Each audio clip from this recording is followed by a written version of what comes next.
وہ کچھ دیر دلاویز کو اس انتظار میں دیکھتا رہا کہ اب وہ اس کے ہاتھ سے موبائل تھام لے گی اور مشرقی بیویوں کی طرح اس سے کچھ کہے گی، کوئی ایموشنل سی اسپیچ دے گی، مگر ایسا کچھ نہیں ہوا۔ اس کی خاموشی میر آہل کو زچ کر رہی تھی۔ مجھے آج کی تاریخ میں انگلینڈ واپس جانا ہے، لفظوں پر زور دیتے ہوئے کہا تو دل آویز نے فوراً سے موبائل تھام لیا۔ میر آہل نے خفگی سے سر جھٹکا اور سست روی سے قدم اٹھاتے ہوئے آگے بڑھنے لگا، جیسے اسے امید تھی کہ دل آویز ابھی اسے پیچھے سے پکارے گی، اسے پیچھے سے پکار کر روک لے گی، اسے روک کر اپنا خیال رکھنے کو کہے گی۔ وہ کمرے سے باہر نکل گیا مگر کسی نے اسے نہیں پکارا۔ وہ راہداری میں چھوٹے چھوٹے قدم اٹھاتا سیڑھیوں کی جانب بڑھ رہا تھا۔ سنیے، ابھی اس نے قدم سیڑھی پر رکھا بھی نہیں تھا کہ ایک نسوانی آواز نے اس کے قدم زنجیر کیے۔ وہ آہستگی سے گھوما، آنکھوں میں نرم سا احساس تھا، چہرے پر فتح کے تاثرات تھے۔ اس کا دل اپنی چاہت کی تکمیل پر مسکرایا تھا، لیکن اگلے ہی لمحے اس کی مسکراہٹ کا پرچہ کٹا تھا۔ موبائل کا پاسورڈ کیا ہے؟ آگے سے معصومیت بھرے انداز میں استفسار کیا گیا۔ میر آہل کا دل جو ابھی اپنی چاہت کی تکمیل پر شادیانے بجا رہا تھا، جھاگ کی طرح بیٹھ گیا۔ چہرہ یکدم سپاٹ ہوا اور ہونٹ سختی سے بھنج گئے۔ پاسورڈ؟ اس نے آئی بروز اچکاتے ہوئے اسے گھور کر دیکھا، جیسے وہ اسے اپنا سوال تبدیل کرنے کا آخری موقع دے رہا ہو۔ جی، پاسورڈ۔ پر وہاں سے بلا کی معصومیت کا مظاہرہ کیا گیا۔ میر آہل کا دل کیا کہ وہ اپنا سر دیوار سے دے مارے۔ بی جان، صرف آپ کی خاطر میں یہ عورت برداشت کر رہا ہوں۔ اس نے اوپر دیکھتے ہوئے خفگی سے دانت پیسے۔ اس نے صبر کا گھونٹ پیتے ہوئے گہری سانس ہونٹوں کے درمیان سے خارج کی اور تند مزاجی سے دلاویز کو دیکھتے ہوئے قریب آیا تو وہ ذرا پیچھے کھسکی، مگر میر آہل بھی ڈھیٹ تھا۔ وہ پھر چند قدم سرعت سے طے کرتا اس کے قریب آیا۔ دونوں کے درمیان فاصلہ بہت کم تھا۔ دلاویز کو اپنی سانس رکتی ہوئی محسوس ہوئی۔ میر آہل آہستگی سے اس کے کانوں کی جانب جھکا تھا۔ اس لمحے اسے ایسا محسوس ہوا کہ گردش ایام تھم چکی ہے، صرف دل دھڑکنے کا شور تھا جو سنائی دیتا تھا۔ دلاویز، اس نے مدھم سی سرگوشی کی۔ میر آہل کے پرفیوم کی خوشبو اس کی سانسیں الجھانے کے لیے کافی تھی۔ اس کی گرفت موبائل پر سخت ہوئی۔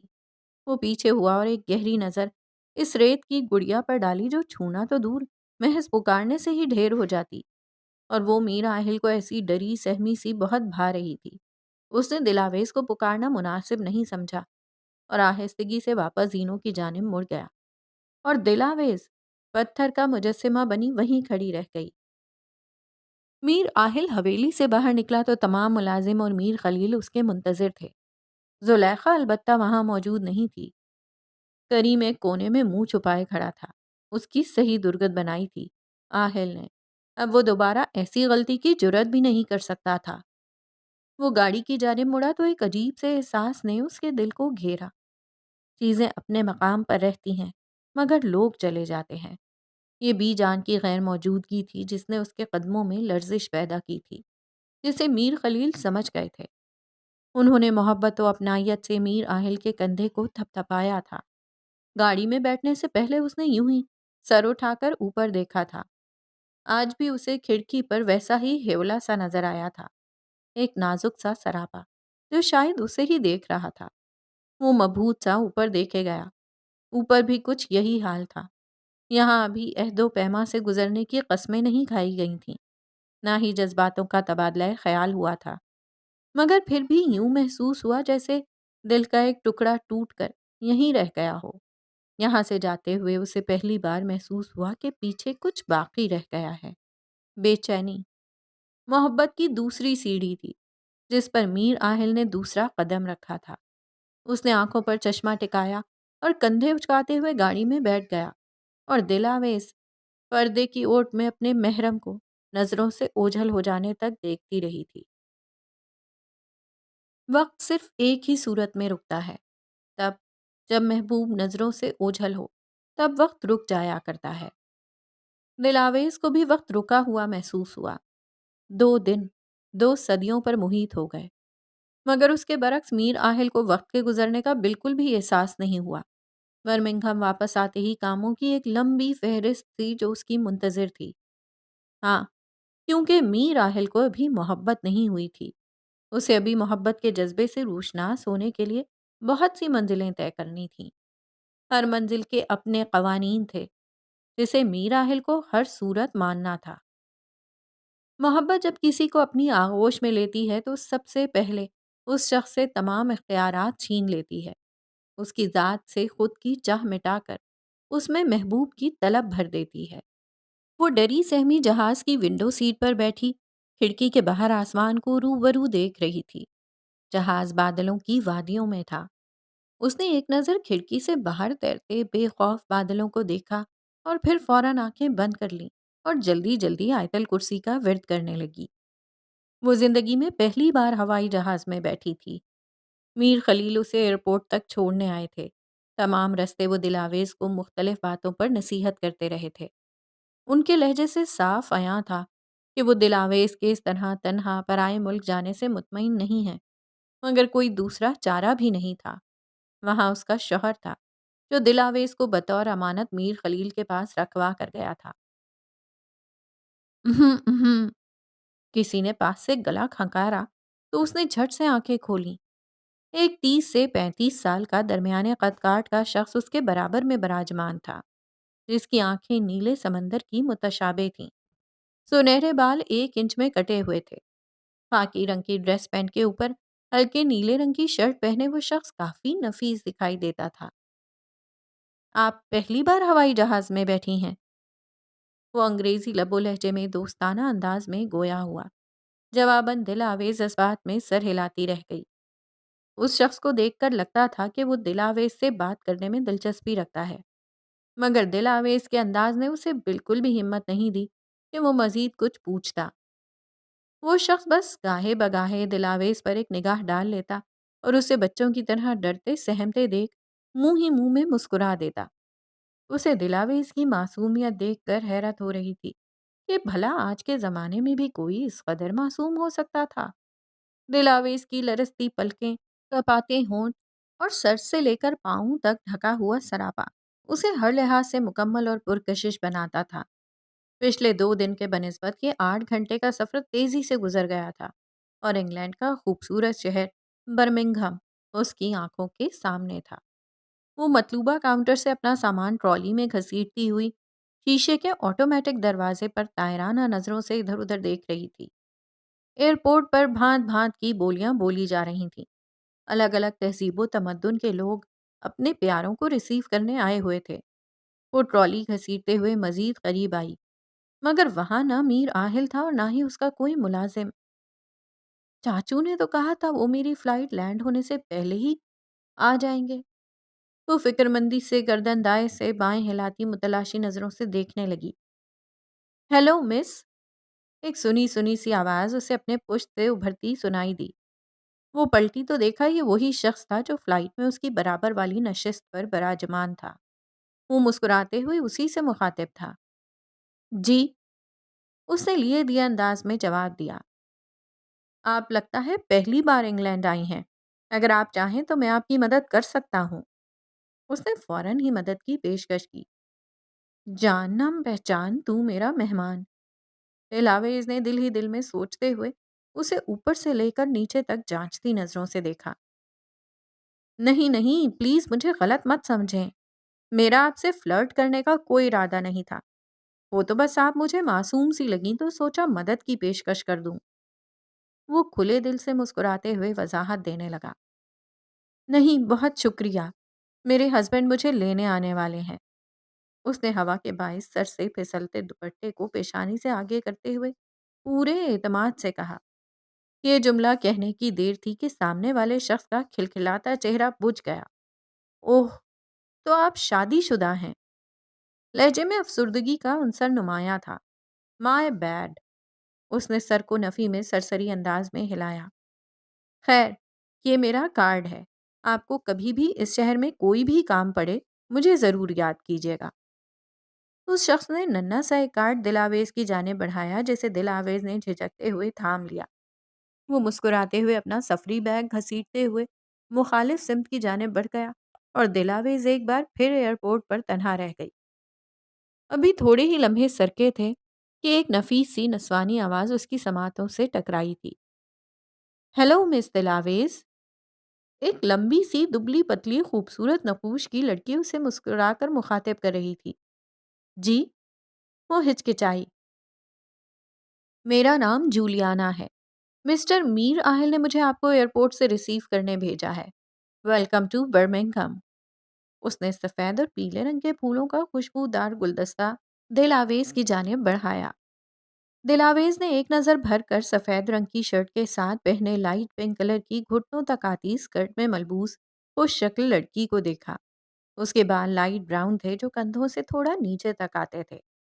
جولیانا نے مہارت سے تراشے ہوئے بالوں کو نیچے سے کرل کر کے کندھوں پر پھیلا رکھا تھا۔ اس کے بالوں اور آنکھوں کا رنگ ایک جیسا تھا۔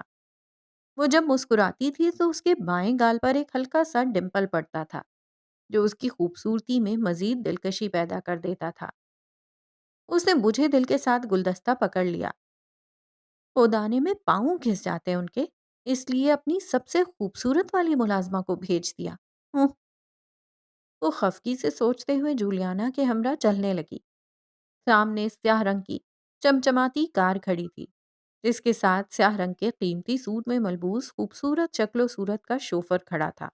اس نے نہایت ہی پروفیشنل انداز میں دلاویز کو ویلکم کہتے ہوئے گاڑی کا پچھلا دروازہ کھولا تھا۔ واہ، یہاں کے ڈرائیور تو ہمارے فلمی اداکاروں سے زیادہ خوبصورت ہیں۔ اس نے دل ہی دل میں ایک اور شوشہ چھوڑا۔ میں آپ سے معذرت چاہتی ہوں مس دلاویز کہ آپ کو ایئرپورٹ پر انتظار کرنا پڑا۔ جولیانا نے مسکرا کر معذرت خواہانہ انداز میں کہا۔ دلاویز اور جولیانا گاڑی میں آمنے سامنے بیٹھے ہوئے تھے۔ کوئی بات نہیں، ویسے انہوں نے آپ کو کیوں بھیج دیا؟ وہ خود کیوں نہیں آئے؟ معصوم لہجے میں سوال کیا گیا۔ جواباً جولیانا کھل کر مسکرائی تھی۔ اسے دلاویز کی معصومیت بہت اچھی لگی تھی۔ دراصل میم، سر لندن کسی نئے پروجیکٹ کی میٹنگ کے سلسلے میں گئے ہوئے ہیں۔ اس نے رک کر دلاویز کے چہرے کے تاثرات دیکھے جہاں ایک عجیب سی یاسیت تھی۔ مگر آپ فکر مت کریں، سر آج شام ہی میٹنگ وائنڈ اپ کر کے واپس آ جائیں گے۔ اس نے اس معصوم کو تسلی دینی چاہی۔ وہ اب اداس نظر آ رہی تھی۔ وہاں تو میری بہت فکر تھی انہیں۔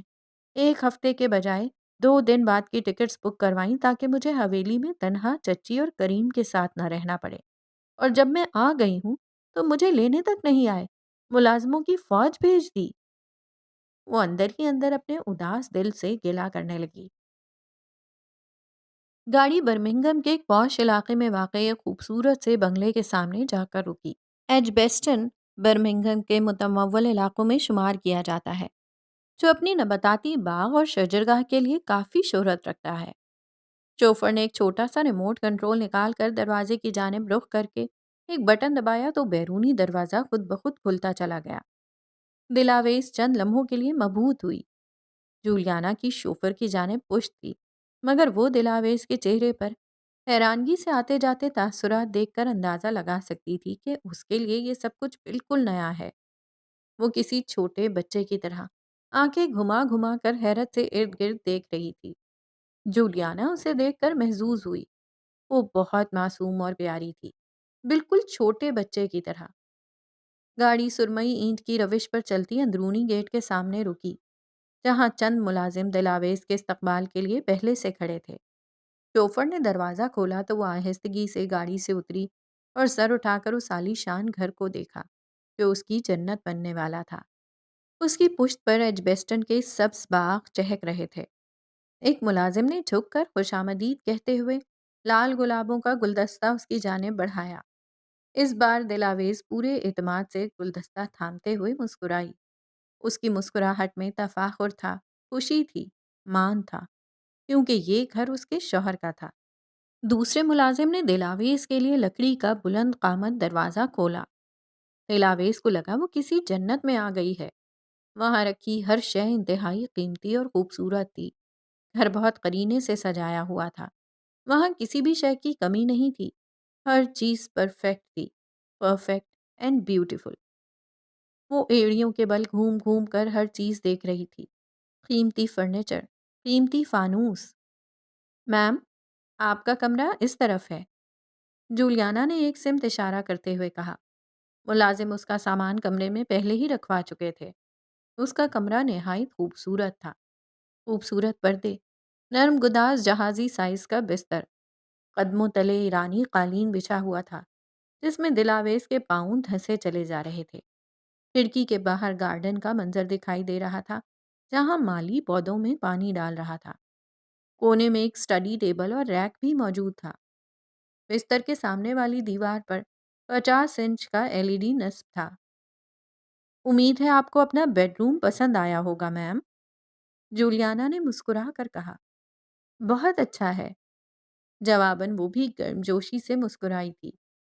سب کچھ اس کی توقع سے زیادہ اچھا اور شاندار تھا، اور یقین کرو جب سب کچھ اچھا اچھا ہوتا جائے تو سمجھ جانا کہ اب کچھ برا لازمی ہونے والا ہے۔ آپ کے لیے باتھ روم ریڈی کروا دیا ہے، آپ فریش ہو کر کھانا کھا لیں اور کسی بھی شے کی ضرورت ہو تو آپ انٹرکام کر سکتی ہیں۔ جولیانا یہ کہتے ہوئے کمرہ مقفل کر کے وہاں سے چلی گئی اور دل آویز کچھ پل یوں ہی قالب ذہنی کی حالت میں بند دروازے کو مسکرا کر گھورتی رہی۔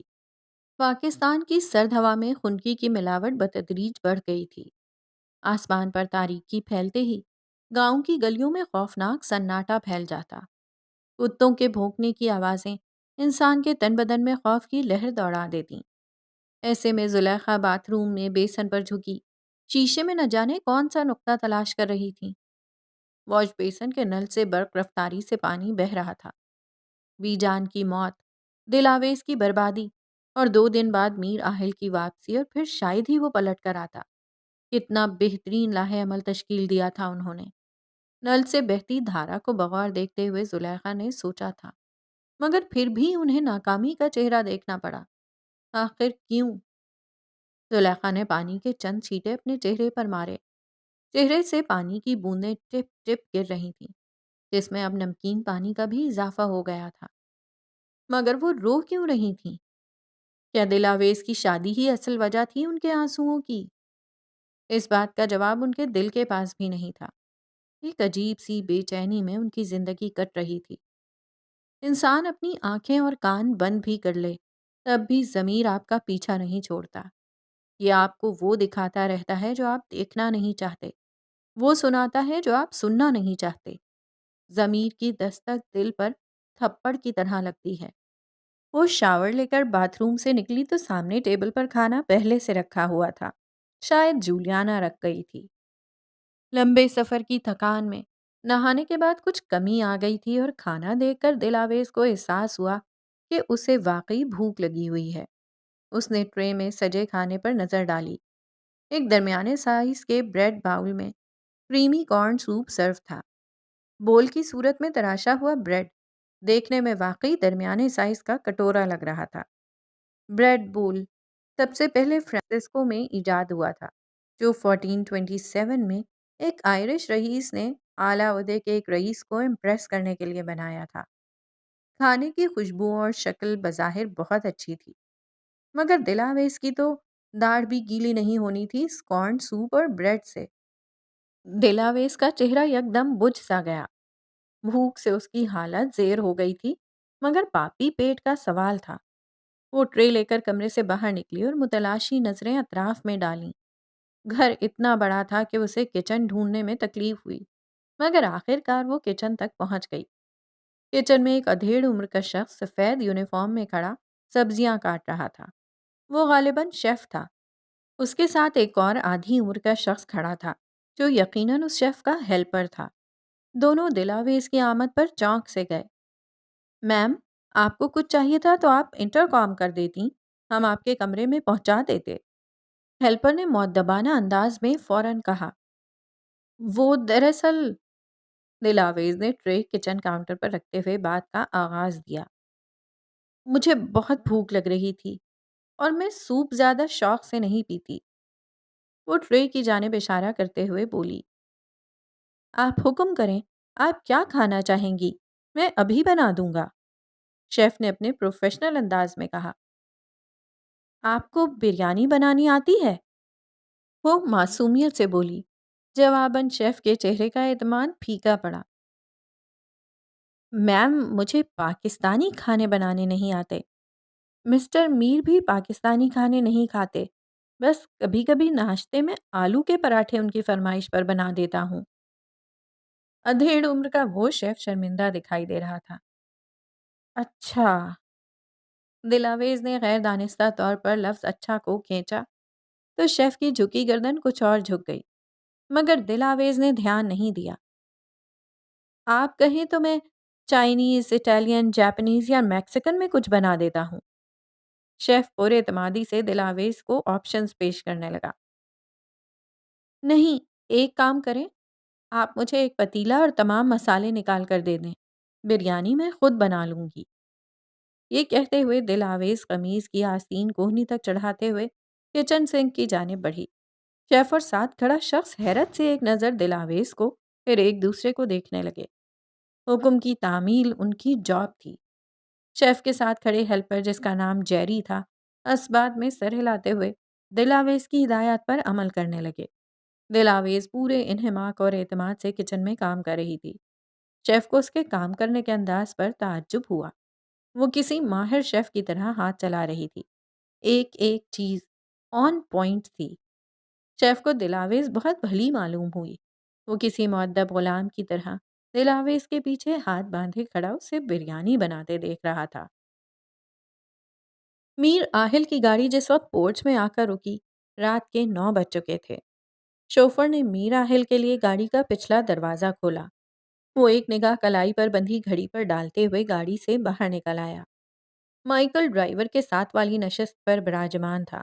ہاتھوں میں چند فائلز تھیں۔ میر آہل چند لمحے یوں اندرونی گیٹ کو گھورتا رہا جیسے سوچ رہا ہو کہ اندر جائے یا نہیں۔ اس نے کندھے اچکائے۔ مائیکل گاڑی سے اتر کر میر آہل کے عقب میں آ کر کھڑا ہو گیا۔ کیا ہوا سر؟ آپ یہاں کھڑے کیا سوچ رہے ہیں؟ مائیکل آہل کے ساتھ پچھلے 7 سالوں سے کام کر رہا تھا۔ اس کے مزاج کی تبدیلی سے لے کر ماتھے پر پڑتی شکن کو وہ بخوبی جانتا تھا، اور ایک اچھے اور وفادار غلام کی یہی اچھی خوبی ہوتی ہے کہ وہ مالک کے بدلتے ہر مزاج کو پہچان لیتا ہے۔ اسے اندازہ تھا کہ وہ دروازے پہ رکا کیا سوچ رہا ہے۔ Mike, you know me very well, right? Mir Aahil دونوں ہاتھ جیب میں ڈالے، گردن ترچھی کیے مائیکل کی جانب دیکھتے ہوئے بولا تو مائیکل جھینپ گیا۔ پھر پرابلم کیا ہے سر؟ وہ بات کو گھمانے پھرانے کے بجائے سیدھا مدعے پر آیا۔ پرابلم، میر آہل زیر لب بڑبڑایا، جیسے کوئی مناسب سا جواب کھوج رہا ہو۔ چند لمحے یوں ہی گزر گئے۔ میر آہل کی جانب سے جواب نہ پا کر اس نے تخلیہ لینا ہی مناسب سمجھا۔ All right sir, I wish you best of luck. وہ کندھے اچکاتے ہوئے بولا تو میر آہل پورا اس کی جانب گھوما۔ میں کیا کوئی قلعہ فتح کرنے جا رہا ہوں جو تم مجھے بیسٹ آف لک کہہ رہے ہو؟ ازدواجی زندگی میں سروائیو کرنا قلعہ فتح کرنے سے کم تھوڑی ہے سر۔ وہ بمشکل اپنی ہنسی دباتے ہوئے بولا۔ اوہ، کیا واقعی؟ اس نے تصدیق چاہی۔ Sir, just wait and watch, you will get your answer soon, I mean very soon. Michael کا انداز مضحکہ خیز تھا۔ In your dreams Michael, in your dreams. Mir Rahil کا اعتماد سوا نیزے پر تھا، اور ہوتا کیوں نہیں؟ آج تک کوئی ایسا شخص اس سے ٹکرایا ہی نہیں تھا جو میر آہل کو لاجواب کر سکے۔ مگر آپ نے یہ بھی سنا ہوگا کہ زندگی میں بہت سی چیزیں پہلی بار ہوتی ہیں۔ وہ دونوں کچھ دیر یوں ہی کھڑے باتیں کرتے رہے۔ میر آہل اب بہتر محسوس کر رہا تھا۔ آفس کے کام اور مسلسل سفر نے میر آہل کو کافی تھکا دیا تھا۔ وہ شاور لے کر پرسکون نیند سونا چاہتا تھا۔ اس نے دلاویز کے کمرے کے دروازے پر نظر ڈال کر وال کلاک کو دیکھا۔ شاید سو گئی ہے۔ اس نے اندر ہی اندر تبصرہ کیا۔ وہ سیڑھیوں کی جانب مڑنے ہی لگا تھا کہ اس کی ناک کے نتنوں سے بریانی کی اشتہا انگیز خوشبو ٹکرائی۔ اس نے حیرانگی سے کچن سے آتی نسوانی آواز کو سنا۔ غیر ارادی طور پر اس کے قدم خود بخود کچن کی جانب چل پڑے۔ وہ کچن کے دروازے پر کھڑا اندر کا منظر دیکھ کر لمحے بھر کے لیے ششدر رہ گیا۔ دلاویز بریانی ٹرے میں منتقل کر رہی تھی اور ساتھ ساتھ جیری کو سلاد اور رائتا بنانے کی ہدایت دے رہی تھی، اور ادھیڑ عمر کا شیف سائیڈ میں ہاتھ باندھے کھڑا خاموشی سے تمام کارروائی دیکھ رہا تھا۔ ہیلو سر، کیا آپ کو کچھ چاہیے؟ شیف یکدم سیدھا ہوا۔ دلاویز کا بریانی کا چمچ پکڑا ہاتھ ساکن ہوا۔ ہم میر آہل نے آہستگی سے گلا کھنکارا، کیوں جیسے تمام الفاظ حلق میں ہی اٹک گئے ہوں۔ میرا کھانا میرے روم میں پہنچا دیجیے گا، یہ کہہ کر وہ کچن سے نکل آیا۔ کھانا تو وہ پلین میں کھا چکا تھا، مگر بریانی کو کون نہ کہہ سکتا تھا۔ بریانی دیکھتے ہی اس کی بے وقت بھوک نے زور پکڑ لیا تھا۔ کچھ دیر بعد جب وہ فریش ہو کر باہر نکلا تو ملازم تب تک کھانا رکھ کر جا چکا تھا۔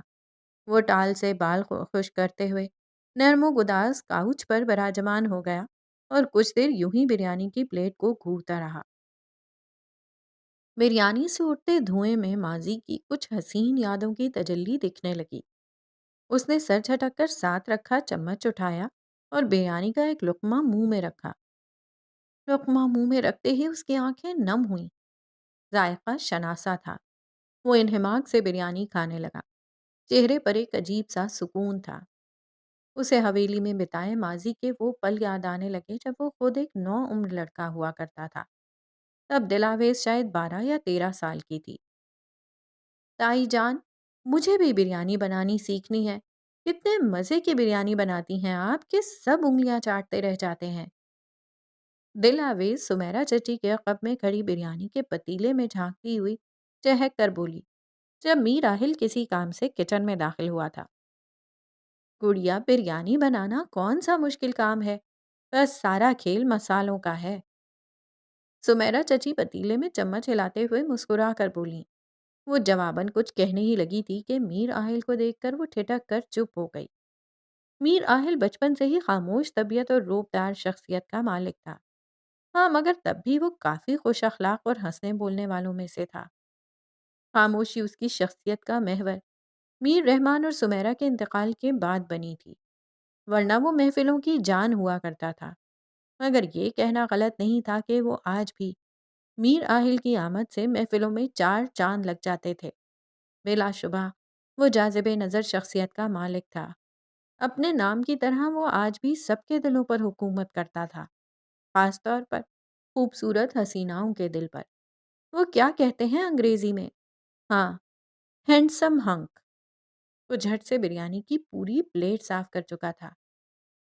وہ کبھی بھی رات میں کچھ بھی ہیوی نہیں کھاتا تھا، مگر نہ جانے آج کیسے وہ اپنا بنایا ہوا اصول فراموش کر گیا تھا۔ کوئی بات نہیں، کل جم میں 1 گھنٹہ ایکسٹرا ورک آؤٹ کر لوں گا۔ اس نے اپنے گلٹ کو کم کرنے کی کوشش کی اور نیپکن سے ہونٹوں کے کنارے صاف کرتے ہوئے باہر واک کے لیے نکل گیا، کیونکہ اب اتنا ہیوی کھانا کھانے کے بعد سونا تھوڑا مشکل ہی تھا۔ سورج کی روشنی انگلینڈ کے صاف آسمان پر پھیل چکی تھی۔ برمنگھم کی سڑکیں ایک بار پھر گاڑیوں سے کھچا کھچ بھر چکی تھیں۔ لوگ اپنے آفیسز کی جانب بڑھ رہے تھے۔ ایسے میں میر آہل تیار ہو کر ٹائی کو ٹھیک کرتے ہوئے سیڑھیاں اتر رہا تھا۔ وہ لائٹ بلو سوٹ میں ملبوس آفس جانے کے لیے بالکل تیار کھڑا تھا۔ آہل سیڑھیاں اتر کر دروازے کی جانب بڑھنے ہی لگا تھا کہ ڈائننگ ہال کے سامنے سے گزرتے ہوئے اس کے قدم منجمد ہوئے۔ آلو کے پراٹھے کی اشتہا انگیز خوشبو نے اس کا دھیان اپنی جانب کھینچا۔ وہ نہ چاہتے ہوئے بھی رک گیا۔ عموماً وہ صبح ناشتہ نہیں کرتا تھا، بس اسٹار بکس کی کافی کا 1 کپ لنچ ٹائم تک سروائیو کرنے کے لیے کافی تھا۔ دروازے کے باہر مائیکل ایک ہاتھ میں کافی کا کپ پکڑے دوسرے ہاتھ کی کلائی میں بندھی گھڑی میں وقت دیکھنے لگا، پھر مسکرا کر کافی کا کپ لبوں سے لگایا۔ Told you sir. وہ زیر لب مسکراتے ہوئے گرم گرم کافی کے گھونٹ بھرنے لگا۔ اسے معلوم تھا کہ ناشتے کے بعد میر آہل کافی نہیں پیتا۔ اتنے سالوں میں ایسا بہت ہی کم ہوا تھا کہ میر آہل صبح گھر سے ناشتہ کر کے آفس کے لیے نکلا ہو، اور اب تو خیر سے میر آہل کی بیگم آ چکی تھیں۔ اب کیسے وہ خالی پیٹ نئے دن کا آغاز کر سکتا تھا؟ مائیکل مسلسل مسکرا رہا تھا، جیسے کوئی اپنے اندازے کی درستگی پر مسکراتا ہے۔ میر آہل کوٹ کا بٹن کھولتے ہوئے سربراہی کرسی پر بیٹھ گیا اور نظر بھر کر ٹیبل پر رکھے لوازمات کا جائزہ لیا۔ ملازم نے آگے بڑھ کر فرائیڈ ایگ اسے سرو کرنا چاہا، مگر آہل نے ہاتھ کے اشارے سے اسے روک دیا اور خود سامنے رکھے ہاٹ پاٹ سے ایک آلو کا پراٹھا نکال کر اپنی پلیٹ میں رکھا اور بٹر کا ایک ٹکڑا پراٹھے کے اوپر ڈالا۔ گرم گرم پراٹھے پر مکھن موم کی طرح پگھلنے لگا۔ پہلا نوالا لیتے ہی اس کے چہرے پر بشاشت پھیل گئی۔ اتنے لذیذ پراٹھے اس نے برسوں بعد کھائے تھے۔ شیف نے میر آہل کے حکم پر آلو کے پراٹھے بنانے سیکھ تو لیے تھے، مگر ان میں وہ ذائقہ نہیں تھا جو ان پراٹھوں میں تھا۔ اسے احساس ہی نہیں ہوا کب وہ 2 پراٹھے کھا گیا۔ حلق سے خارج ہوتی ڈکار کو اس نے بمشکل منہ پر نیپکن رکھ کر روکا۔ ملازم نے ٹیبل سے پلیٹ اٹھاتے ہوئے کنکھیوں سے میر آہل کو دیکھا تھا، مگر اس نے فوراً نظریں دوسری جانب پھیر لیں۔ وہ کل سے عجیب برتاؤ کر رہا تھا۔ ملازموں کا چونکنا تو بنتا تھا۔ کوئی بات نہیں، 2 کی جگہ 4 گھنٹے ورک آؤٹ کر لوں گا۔ اس نے ایک بار پھر اپنے دل کو تسلی دے کر خاموش کروا دیا، جو اسے مسلسل اپنے اصول توڑنے پر ملامت کر رہا تھا۔ مگر یہ تو بیچارہ دل بھی نہیں جانتا تھا کہ آنے والے کل میں اسے اور کیا کیا جھیلنا پڑے گا۔ مائیکل بیک ویو مرر میں بار بار میر آہل کے چہرے پر آتے جاتے رنگ دیکھ رہا تھا۔ میر آہل غیر آرام دہ سا بار بار پہلو بدل رہا تھا۔ اتنا عرصہ انگلینڈ میں گزارنے کے بعد اس کا کافی، بوائل انڈے اور کارن فلیکس پر چلنے والا میدا، مسالے دار بریانی اور تیل میں نہائے پراٹھوں کو قبول نہیں کر پا رہا تھا۔ حویلی میں بھی وہ کھانے پینے میں بہت احتیاط کیا کرتا تھا، مگر کل رات سے سارا نظام ہی درہم برہم ہو کر رہ گیا تھا۔ اس لڑکی کا داخلہ کچن میں ممنوع کرنا پڑے گا، ورنہ یہ 1 ہفتے میں ہی میری ڈائٹ پلان کا جلوس نکال دے گی۔ وہ نہ چاہتے ہوئے بھی یہ اعتراف کر بیٹھا تھا کہ دلاویز کے ہاتھ میں بھرپور ذائقہ تھا۔ کچھ دیر بعد میر آہل اپنے آفس میں پاور سیٹ پر براجمان تھا اور روزمرہ کی طرح مائیکل اسے آج کا شیڈیول بتا رہا تھا۔ I think it's enough for today. Cancel all the meetings. میر آہل نے ٹائی ڈھیلی کرتے ہوئے اسے ٹوکا۔ Are you okay, sir? نہ چاہتے ہوئے بھی مائیکل پوچھ بیٹھا۔ ہاں، میں بس ٹھیک ہوں، آج موڈ نہیں کام کرنے کا، اس نے سرسری انداز میں کہا اور پھر اپنے ہی الفاظ پر خود ہی حیران ہوا۔ جواباً مائیکل نے بھی حیرت سے میر آہل کو دیکھا۔ جس شخص کی پہلی اور آخری ترجیح ہمیشہ اس کا کام رہی ہو، ایسے شخص کے منہ سے ایسی بات سننا واقعی حیرت میں مبتلا کرنے والی بات تھی۔ وہ یہ پورا ویک میں کافی مصروف رہا ہوں، ڈیلیگیشنز، میٹنگز، کانفرنسز وغیرہ وغیرہ۔ اس نے لیپ ٹاپ پر کچھ ٹائپ کرنے کی اداکاری کرتے ہوئے ایکسکیوز دیا۔ یس سر، آئی انڈرسٹینڈ۔ مائیکل نے اچھے امپلائی کی طرح اپنے باس کا بھرم رکھتے ہوئے اس کی ہاں میں ہاں ملائی۔ میر آہل کی خاموشی اس بات کا اشارہ تھی کہ وہ جا سکتا ہے۔ مائیکل نے ہاتھ میں پکڑی فائل ٹیبل پر رکھی اور دروازے کے پاس پہنچ کر وہ رکا۔ ایک ہاتھ ہینڈل پر رکھتے ہوئے وہ آہستگی سے واپس گھوما۔ چہرے پر شرارت بھری مسکان نمودار ہوئی۔ سر، میں آپ کے لیے جنجر ٹی بھیجتا ہوں۔ ہونٹ دباتے ہوئے اس نے میر آہل کے چہرے کے تاثرات دیکھے۔ Because ginger helps speed up the digestion process and empty your stomach more quickly. Google سے لیا گیا گیان روبوٹک انداز میں بولتے ہوئے وہ فوراً وہاں سے بھاگنے والے انداز میں نکلا۔ اسے میر آہل کا ساتھ اور اپنی یہ جاب دونوں بڑی عزیز تھیں، اور میر آہل اس بات میں سر ہلاتا محض دروازے کو گھورتا ہی رہ گیا۔ وہ دیوار پر نصب لمبے آئینے کے سامنے کیٹ واک کر رہی تھی۔ I love these heels. Sales girl کو نظر سے سیاہ اونچی ہیلز کی جانب اشارہ کرتے ہوئے وہ ایک بار پھر ہیلز کی اونچی نوک پر گھومی اور گردن گڑا کر شیشے میں اپنے دودھیا پیروں کو دیکھا۔ آر یو شور میم؟ سیلز گرل نے ایک بار پھر یقین دہانی کرنا چاہی۔ میری حیثیت پر کوئی شبہ ہے تمہیں؟ رک کر ایک سخت نگاہ اس پر ڈالی۔ سیلز گرل کا سوال غلط نہیں تھا،